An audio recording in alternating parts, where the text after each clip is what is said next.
വീര്യം ഇപ്പോഴും നിന്റെ ഈ ശരീരത്തിൽ ഞാൻ ബാക്കി വെച്ചിട്ടുണ്ട്. അവൻ എന്നെ അറിയാം, അതുകൊണ്ട് ഇനി അവനോട് കളി ഇറക്കില്ല. ഈ കൈയിന്റെ എല്ലാവരും 4 പീസാക്കിയ പിന്നെ നീ ഒരുത്തനും മുമ്പിൽ പൊക്കില്ല. 10 ആള് കൂടേണ്ട നടുവിൽ കിട്ടണം തന്നെ.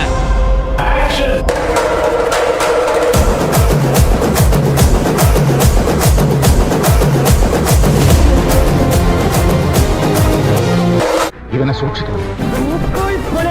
അവന്റെ കണ്ണിൽ എന്തോ തീക്ഷ്ണതയോടെ കത്തുന്നു. അവന്റെ വാക്കിന് സൂചിവിനിയുടെ മൂർച്ച. ഞാൻ ആരാണെന്ന് ഉത്തരമില്ല തമ്പുരാൻ. മനുഷ്യൻ മഹാജ്ഞാനത്തിന്റെ കൈലാസം കയറുമ്പോഴും അവന്റെ ഉള്ളിൽ ഉത്തരം കിട്ടാതെ മുഴങ്ങുന്ന ചോദ്യം. ബുദ്ധനും ശങ്കരനും അവരും തേടിയത് ഇതേ ചോദ്യത്തിനുത്തരം. ഞാൻ ആര്? അവര് പറഞ്ഞില്ല.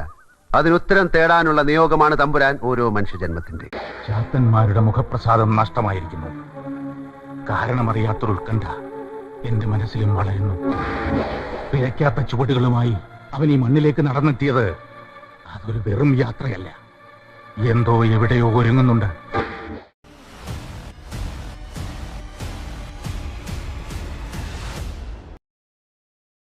ഞങ്ങൾക്കൊരു നാഥന വേണം. ഞാൻ വരത്തന്നെ സാറേ. സർക്കാർ മുദ്ര വെച്ച പേപ്പർ നാളെ കൈപ്പറ്റിയാൽ ഏതോ നാട്ടിലേക്ക് പോകേണ്ടവൻ ഇവിടെ വന്ന് ഈ നല്ല മനുഷ്യനുമായിട്ട് കൂട്ടുകൂടിയപ്പോ ഞാനും ഒരു കണിമംഗലത്തുകാരനായി. സാറ് വിചാരിച്ചാൽ മാത്രം ഈ ഉത്സവം നടക്കും. കൊളപ്പുള്ളിയുടെ ഏറ്റുമുട്ടാൻ സാറിനെ കഴിയൂ. എന്താ ഒരുമാതിരി വെടികൊണ്ട പന്നിയെ പോലെ? പന്നിയെ മാത്രം വെടിവെച്ച് ശീലിച്ച നീ ഒരു വെടി പൊട്ടിച്ചു. നീ അറിഞ്ഞില്ല ഒരു സിംഹത്തിനാ അത് കൊണ്ടത്. കൊല്ലാൻ തക്കവണ്ണമുള്ള പവർ ഇല്ല അതിന്. ഒരുതരം വൃത്തികെട്ട ചൊറിച്ചിൽ. അതിന്റെ ഇറിറ്റേഷൻ മാറാൻ ഒരു നാടൻ ചികിത്സയുണ്ട്. എനിക്കൊരാളെ ഇഷ്ടം. ഞാൻ എന്താണോ രാമകൃഷ്ണ പറഞ്ഞത്? ഏതോ കളിയോ ഈ പറഞ്ഞതൊന്നുമല്ലാത്തൊരു പരിവേഷം എന്താ എനിക്ക് പുതുതായിട്ടുണ്ടായത്? ഞാൻ പോവും. ഞാൻ എവിടെ സ്ഥിരതാമസക്കാരനല്ല. ഇത് തന്നെ ആള്. ഇനിയൊക്കെ നേരിട്ട് ചോദിച്ചോ. എന്താ ഇത്? അത് അന്വേഷിക്കാൻ തന്നെ ആരപ്പം കൊണ്ട് വിളിച്ചത്?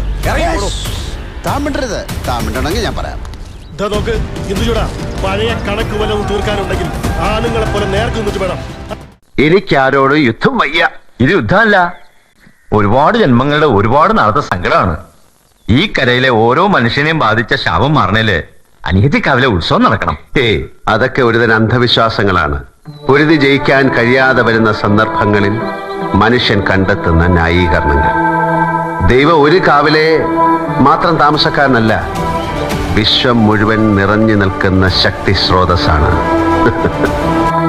ഗീതയിൽ കൃഷ്ണവചനമുണ്ട്: വിശ്വാസിയും അവിശ്വാസിയും പാവിയും നല്ലവനും എല്ലാം എനിക്ക് ഒരുപോലാണെന്ന്. ആരാധന ഉത്സവങ്ങളും അമ്പലങ്ങളുമായി ബന്ധപ്പെടുത്തിയത് ഗോത്ര സംസ്കാരത്തിന് ഇരുണ്ട കാലമാണ്. കർമ്മമാണ് വിശ്വാസം, കർമ്മം തന്നെയാണ് ആരാധനയും. വലിയ വാക്കുകളും വലിയ വിഷയങ്ങളും ഞങ്ങൾ ഈ നാട്ടുമ്പുറത്തുകാർക്ക് അറിയില്ല. തമ്പുരാൻ മുന്നിലുണ്ടെങ്കിൽ കൊല്ലാനും ചാവാനും ഗോവിന്ദൻകുട്ടി റെഡിയാ. എന്നെ കൊണ്ട് അതേ കഴിയും. ഈ കാവും കാവിലമ്മയും അതിനെ ചുറ്റിപ്പറ്റിയാണ് ഞങ്ങളുടെ ജീവിതം. അത് സൂര്യ തേജസ് കെട്ടുപോയ ചുറ്റും കറങ്ങുന്ന ഗ്രഹങ്ങളുടെ സ്ഥിതി എന്താ? കാവിലമ്മയുടെ മുഖപ്രസാദം മുടങ്ങിപ്പോയ ഉത്സവം നടത്തിയെങ്കിലേ തെളിയൂ. അത് തെളിഞ്ഞാ ഈ നാടിന്റെ മുഖം തെളിയും. അവിടുന്ന് മനസ്സ് വെച്ചാൽ എല്ലാം നടക്കും. ഇല്ല, ഇനി ഞങ്ങൾ വിട്ടാലല്ലേ പോവും.